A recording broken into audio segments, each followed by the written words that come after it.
अकोला शहरातील वाशिम बायपास मार्गावर एका दुकानात अज्ञात चोरट्यांनी हात साफ करत हजारोंचा मुद्देमाल लंपास केला। ही संपूर्ण घटना सीसीटीव्ही कॅमेऱ्यात कैद झाली असून पोलीस सध्या चोरट्याचा शोध घेत आहे। अकोला शहरातील वाशिम बायपास मार्गावर संतोष किराणा दुकान आहे। गुरुवारी सकाळी 5 वाजेच्या सुमारास 4 अज्ञात चोरटे एका बुलेट गाडीनं दुकानासमोर आले। यावेळी त्यांनी दुकानाचं शटर फोडून दुकानात प्रवेश केला आणि दुकानात ठेवलेल्या हजारो रुपयांवर हात साफ केला। ही संपूर्ण घटना सीसीटीव्ही कॅमेऱ्यात कैद झाली आहे। या प्रकरणी पोलिसात तक्रार दाखल करण्यात आली आहे।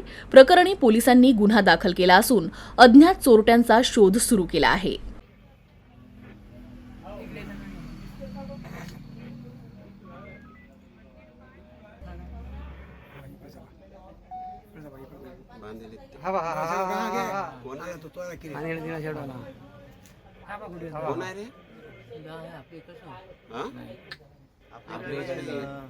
तू एवढा खतरनाक दुसऱ्याला बांधतो पुरा गड्डा गेला तुझा